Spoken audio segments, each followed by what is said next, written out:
Hello and welcome back to Quarterlight. Quarterlight, if you don't know, is a very small fledgling YouTube channel looking at car brochures from around the world. Today, we're going to look at the tiny Fiat 126 saloon. This particular one's from 1976. And we've also got a price list to look at. So let's get on with that now.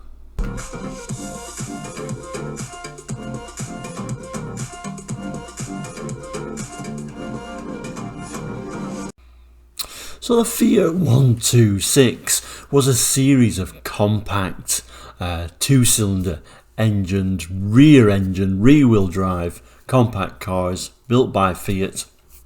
First in 1972, I think it was October 72 when it was shown at the Turin Motor Show, and it ran all the way to the year 2000. So a huge production, all under one generation.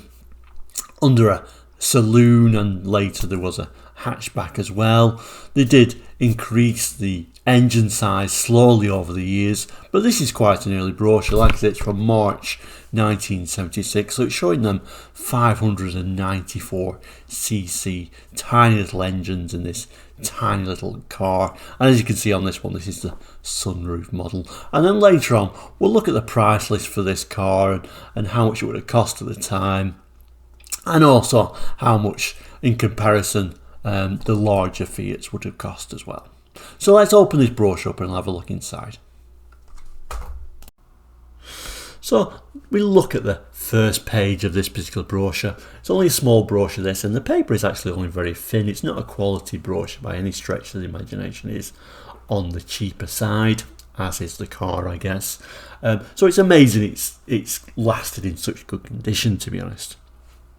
So the Fiat 126 was there to replace the aging Fiat 500, and it did share much of the mechanicals with that car and the same short wheelbase, but it did feature a larger and revised body shell, which was designed by Sergio Sartorelli, and it did improve safety and space on the inside. And like I say, when this brochure came out, it was still using the 594cc engine. Now, I'll read some of the text. I won't read all of it because it's quite wordy, but I will read some of it because there is some interesting points in here. So it says, the 126 was conceived with an eye to our growing petrol and traffic problems, but even we didn't realise just how appropriate it would be in such a short time. Obviously, the 70s fuel crisis, this was a great car for the time. For less than the cost of almost any other car, you can have the 126 on the road and be taking advantage of fuel consumption, which Graham Hill has proved can be as high as 58 miles per gallon. Graham Hill, you ask? I presume it's the Graham Hill who is the British racing car driver, I'm presuming. What he's got to do with the Fiat 126 and fuel consumption, I'm not sure. Whether he took it out and did some kind of see how far it can go comparison, whether that is the racing driver Graham Hill, it's not clear from this brochure. It says it's ideal as a second car, super for the city, just right as a run around for getting to the station, the shops, or taking the kids to school. So at this stage, these small cars, even here it's saying it's just a second car, it's just a run around car. Whereas we think about small cars today, it's a car that can do everything. Here it's not even trying to do that. Describing it as smart, fun, reliable and super economical only starts to do it justice. It seats 4 people in very reasonable comfort, which must be good in a car that's only 10 foot long. I don't know what it means by comfort, but it certainly would have been a tight car for 5, certainly as we think of small cars. This is tiny. It is a rear-mounted 594cc air-cooled engine, 4-speed synchromesh gearbox, independent suspension on all 4 wheels and radial ply tyres. It will cruise safely at speeds of around 65 miles per hour. And then it goes on and it starts talking about the sunroof model, which is like the higher model. There's like a standard model and the sunroof model. The sunroof model has reclining seats fitted as standard, etc, etc. Go and see a dealer and test drive one, etc. The car is pictured here. On the right hand side it's showing an N-Reg car.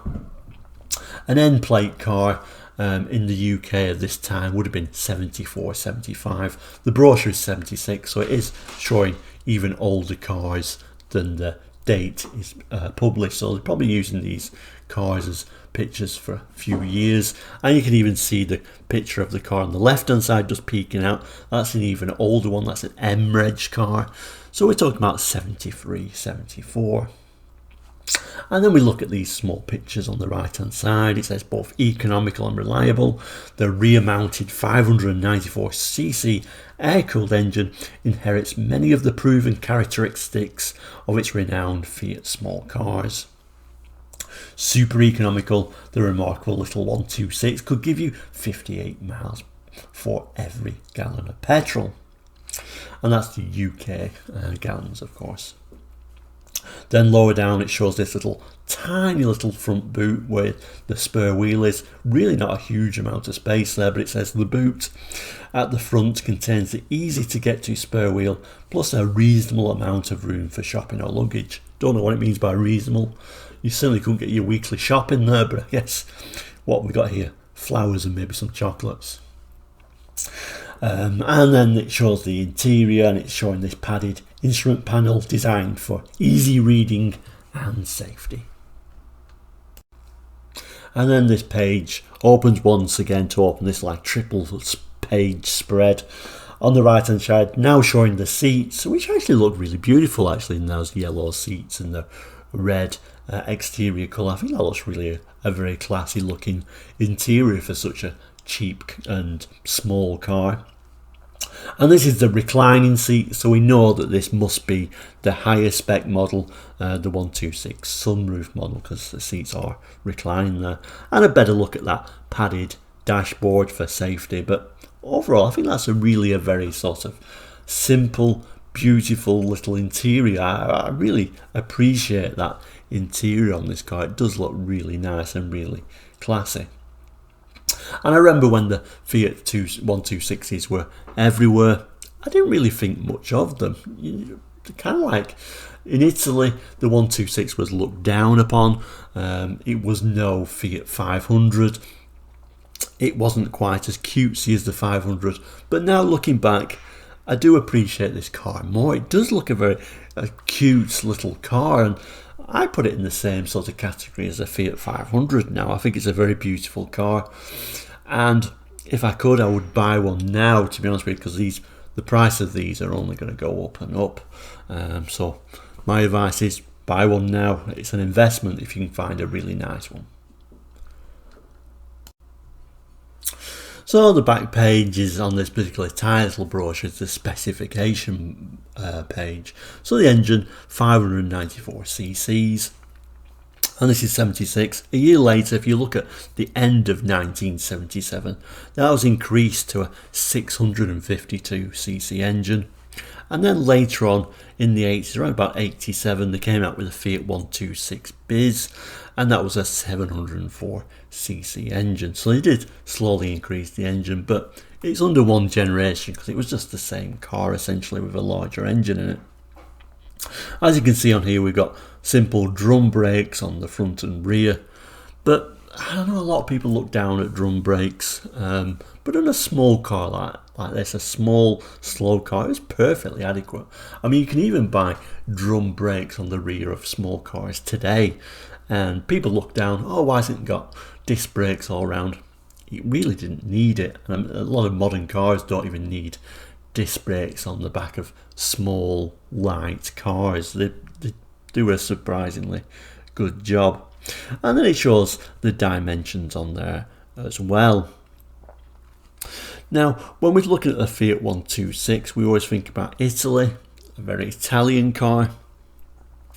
But most of them were manufactured in Poland, actually, marketed as the Polski Fiat 126P. And it did probably even more than Italy, more of a cult following in Poland than it ever did in Italy, actually. Like I say, it didn't hit the same notes as a Fiat 500 in Italy, I don't think. It never really charmed the population like the 500 did, but like I say, in Poland it was a huge hit. And like I say, it was sold from 1976 to 2000, although in most markets production and sales had stopped in 1993 to introduce the new Fiat Cinquecento. And then finally, as promised, the price list. And this is a UK price list, as it is a UK brochure. The price list is dated effective 14th of October 75. No doubt this price list would have been given out at the same time as this brochure. So the basic Fiat 126, total price after car tax and VAT, £1,098.63. If you wanted that 126 sunroof model, you had to pay a little bit extra, £1,173.51. I think it was worth it just to get them reclining seats, if nothing else. And then it also shows the price list of all the models being sold in the UK at that time. This first page is going up to the 124 Coupe, which would have been £2,797.47, way more than double the price of a 126.